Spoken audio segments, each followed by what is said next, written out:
There's something we don't talk about enough. The pain that comes not from the strangers, but from women we thought were our sisters, our friends, and in fact our safe spaces. Today we are diving into the silent tension, the subtle manipulation, the heartbreak of toxic relationships among women. Because not every girl gang is empowering. Not every bestie has your back. And sometimes the hardest thing to admit is that the bond you cherished is the one that's breaking you. This episode is about calling it out, healing from it, and learning how to protect your peace, even when it means walking away. Have you ever felt trapped in a friendship before? I would say a couple of times, and including my childhood. There have been moments where I would feel like, well, I don't feel like being with this person.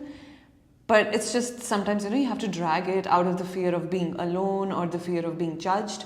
And for a lot of time in my life, I really had that kind of a feeling. Yeah, and did you ever feel like you had to silence your own needs to not burden your friends, your so-called friends? I would say a couple of times, yes, considering the fear of offending them. Or sometimes being like, well, what if I invite a backlash? What if they stop being with me? What if they don't support me? So out of my own insecurities, I would be like, well, yeah, just keep it going. I mean, that makes you think, right? Is it really a real friendship if you're scared that that's going to happen? Yeah, because after a certain point of time, I started realizing, well, would you even call it a friendship in the first place? Because if it's happening out of fear, if it's something where you always have to keep defending yourself and just play small and be like, as long as I'm satisfying the person, then yeah, it's a friendship. Once we have different opinions, then, things are going to turn into a wrong side, or probably the person is going to leave me. Because if it was right for you in the first place, the person is going to accept you as you are. Just as we are going to accept us as we are. As the person the opinions that we carry. And it's okay to have different opinions. It's okay to have arguments. People think when the opinions go different, well, then the person is not on our side and they are our enemy. Yeah, when in reality, it should be respect. It should be built on a foundation of mutual trust and respect. So, I mean, if respect is really there, you'll be able to tolerate each other's opinions, right? Exactly. Without necessarily pitting against each other. Do you think that sometimes friendship is used as an excuse to not see toxic behavior, especially between two women? I would say so, because sometimes, it's like, but I care for you. But you matter to me, even though it might be disguised as jealousy. Yeah. Say, for example, your friend ends up winning an award, which you wanted to. And now that friend is going to feel envious of you. Yeah. Instead of, really complimenting or congratulating you, wishing well for you, she'd be like, oh, well, yeah, that's good that you did it. Or probably she's going to change the topic. Or she might bring up something from the past where you committed an error, and she would be like, oh, well, yeah, but do you remember you committed an error? So next time be careful if you want to continue getting such awards. Yeah. This is the passive aggression that operates. And we think, and then the person is going to be like, hey, you know what? I care for you. You matter to me. And that's what I'm telling you. No one is going to tell you, girl. Yeah. I mean, passive aggression is like a woman's best friend. That's literally how we don't throw hands. We are very passive aggressive towards each other, for sure. No, I completely agree with that. Do you think it's okay to feel jealous though? Can you be jealous of someone but also be supportive? Or do you think jealousy immediately means that you're going to be a shit friend? Well, all these kind of traits, anxiety, negativity, worry, unease, jealousy, this is not what is a natural state of being. Okay. It's something that the society fuels it up. All of us have different versions of ourselves. We always strive towards peace, joy, respect, love. But the fact is, we come with this entire package, but the society keeps fueling the negative aspects of our side. And when I talk about envy, the first thing is, it is under the umbrella of a negative feeling. Yeah. You tell me, when you feel envious, what's your bodily state? How do you feel inside? Happy? Relaxed? Joy?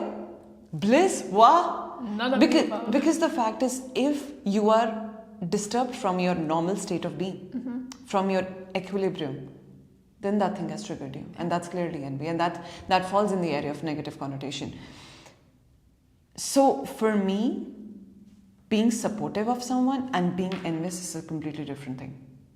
You can feel a sense of admiration. You can derive a sense of inspiration. Tomorrow, if you end up winning an award and I do not, I'm going to look up to you and be like, hey, wow, how did this girl make it? I feel so inspired and I'm going to try and learn, probably schedule a meeting. No, but the fact is, what is my intention? I can be jealous of you. I can schedule a meeting with you just to keep a track. Oh, what's the next move? Yeah. I'm going to keep a check. I'm going to keep a track. Okay, this is what she's going to do. Well, I'm going to take the turn and make those connections and collaborations so that I can attack you and make you fall. So your very intention in the first place will determine if you're really inspired by someone or if you're envious of someone.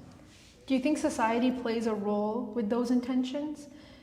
Where from a young age, you see the difference between friendships between two men and friendships between two women, right? You learn this. You're like, oh, women are just closer together than men are. Men just, it's not the same thing. Do you think society fuels this competition between women? And we might not even realize it, but it's there. What are your thoughts on this? I think it's 100% coming from the society, a sense of competition among women. And the fact is that we do not want to actively demonstrate that. It's very passive. It's very subtle under the layers. The thing with men is it's going to be very direct. Yeah. They're going to be very... if they have this conversation, it has to be open. It has to be very clear. But with women, it's more of like, oh, yeah, I'm fine. I'm okay. Even if I'm not talking to you, I'm going to pretend, yeah, everything is fine. Everything is okay. And the effort to have a direct conversation, and when I try to treat you with a silent treatment, I'll probably ignore you and be like, and you'll get a reflection, well, something is going wrong, but I don't want to openly talk to you about it. Because if I really cared about this connection that we have, I would have openly talked to you. The problem with our narrative that we create, and for women specifically, is, oh, if this woman is bold, if this woman is courageous, if she talks direct, well, she comes with a masculine energy, and she is not a girl. She doesn't come with feminine traits. So, well, just outcast her. Yeah. And that's the reason why women friendships that you mentioned being close thrives on vulnerability, thrives on and it's not actual vulnerability. It's just like, oh, well, something wrong happened to me. Oh, it happened to you as well. And then that's how we gel up. Yeah. How many women really have true friendships when they're thriving, when they're doing well, when they're bold, when they are courageous enough? Well, that is where competition comes in, because we start seeing the person as threat rather than as someone, well, we can connect. Do you think that women sometimes might weaponize feminism to appear supportive? That they'll be like, I'm only telling you this because I care for you. Like, I want you to do better. But really corrupt motives, right? So do you think that sometimes we use feminism as a weapon against each other? I think sometimes we tend to, because especially when it's a matter of like a competitive space, and few positions are out there. Yeah. You want to drive someone out, the easiest way to attack any other woman is really to make her question her worth. And that's the thing. If you have not worked on yourself, if you do not know the worth that you carry, you can be easily attacked by anyone. In your organization, could be a man, could be a woman, could be anyone. Literally anyone that can come and downplay. Could be your own family as well.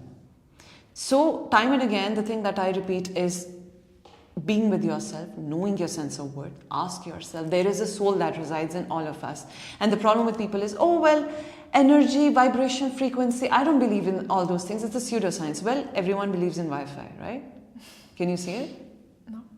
You believe in it? Yeah. So do I, and everyone watching us. But the fact is, we are ready to believe in something which is Wi-Fi, but we are not ready to believe frequency, vibration, energy. You walk into a room, you can sense the energy of that room. I've had meetings when, after meeting someone, I've cried after that. And nothing went wrong, or nothing was like something bad happened, or someone said something to me. It was really good. But the fact is, the energy, that's the intuition which whispers. And the intuition is never loud. The world is already too noisy. How would you really hear your own intuition, which would just whisper? And the more you're connected with yourself, the more you know what aligns with your values. Know yourself first, you will know your values, and you will find the tribe that actually values you. You don't have to go and seek people out and be like, hey, stay, and beg other people to stay in your life. It's never going to happen. 100%. When you meet that one person that you actually connect with, you can immediately tell, right? And then your past friendships, you're like, oh, it is different. This is how it's supposed to be, right? And all of a sudden everything clicks. It's like, I get it now. This is what people talk about. This is how, you understand each other, you appreciate each other's values. You're never putting each other down, not intentionally at least, right? We also spoke a bit about society's role in this competition women feel between each other. How do you think society benefits from pitting women against each other?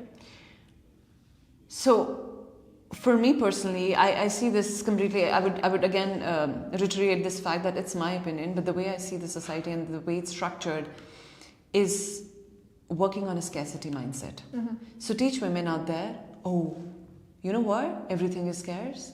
Ranging from your jobs, ranging from looking beautiful, quote unquote, or getting a partner in your life, everything is scarce. So you know what? You have to be top notch. Yeah. On every spectrum if you really want to stay on the higher level. Otherwise, you'll be left out. And that's what, it's very easy to, create this structure, and that's why women tend to compete, and they're like, well, yeah. And if you're in a male-dominated sector, then it even gets worse. Mm-hmm. Then it's where you see the true colors. The woman is going to put you down. Yeah. In very subtle ways. Could be a manipulative thing, or could be like, passing sarcastic remarks, or even just ignoring you, giving you silent treatment, all those things. And that is why it's so easy for a woman to feel deeply impacted by those, because they derive their sense of worth from other people. Yeah. Oh, did this person perceive me well? Did I perform well? Did I spoke well? Well, if you are deriving your sense of worth from what other people, today somebody will applaud you, tomorrow somebody will literally attack you. Not two people will praise the same thing. Never. And please be comfortable with this fact that not everyone is going to like me. And that's okay. Be comfortable drawing a line between who's your friend, who's your acquaintance, who's your colleague. It's very quick to say, oh, well, okay, after having spent a semester with you, we are friends. Well, slow down. Really get to know the person, really know the values. Because if there is a lack of value alignment, that the drama is going to creep in, for sure. I think people also need to understand that some friends aren't forever, right? You need to just appreciate the person while they were here. It's not a bad thing. It's nothing to be bitter about. You just need to appreciate the experience you had, right? It's not everyone is going to last forever. And I feel like we attempt to attach ourselves to everyone just out of this fear that I don't want them to go away. I don't want to be alone. This sense of obligation we feel keeps us trapped in these relationships that we don't need. You don't constantly need to be attached to everyone. Exactly. If you see them, great. If you don't, that's fine too. You're not ending your relationship in a fight or anything. It's a good thing instead. You just parted ways. Yeah, and be appreciative of the fact that you got some time to spend with this person. It also reminds me of a nice metaphor. I was reading a book and it mentioned, imagine you're having a drink in your favorite drinking glass. Mm-hmm. God forbid it breaks. Yeah. You've used it for 7 to 10 years and now the immediate reaction is, oh no, my glass broke, and now you're going to create a whole scene out of it. Instead, pause, look at those pieces and be appreciative of the fact that, oh well, okay, it's time for you to break now, but for 7 damn years, I could use and I could really enjoy my drink in my favorite drinking glass. This is entirely the perspective and the fact that we get too attached, and when the person leaves them, we're like, oh, well, now I'm unworthy. I have no one in my life. I'm all alone. Well, the love that you're looking for, the relationship you're looking for, it's you first. And that's what people have a hard time understanding. And especially for women, because they are trained with this narrative, oh, you have to find that one person. Yeah. Oh, well, that's only gonna happen when you, even in terms of your friendship, I'm not always talking about romantic relationships, even with any kind of connection that you foster with people, if you have a good connection with yourself. How do you treat yourself will clearly lay the foundation of how other people are gonna treat you. And we think it's just happening to me. I don't know, life is happening to me. Life doesn't happen to you. Life happens for you. And you are the one who is the decision maker. You choose. It's not via your thoughts, it's not via your actions, it's also via your energy, vibration, and frequency, which people think doesn't exist. Then, well, you shouldn't also believe that the Wi-Fi exists too. I mean, for sure, people sometimes, when you say you need to work on yourself first, people think it's a stupid thing to say. No, it's not. I've said this multiple times. And yeah, I do need, you need time for yourself too. It's not comfortable. You might not think it's fun, but you need it, right? And you said you need to work on yourself before you can accept things from others. And I've heard this quote, I don't know if you have, but it's, we accept the love we think we deserve. Exactly. If you don't think you deserve love, you're not going to go seek it. If you don't know what it looks like, you're not going to find it, right? If you love yourself, you'll start recognizing love in other places, I agree. So I'm going to close this off with one last question. What's one myth about female friendships that you learned throughout your life, or that someone told you that you wish you knew before, that you would want to tell other people? That's indeed a tricky question.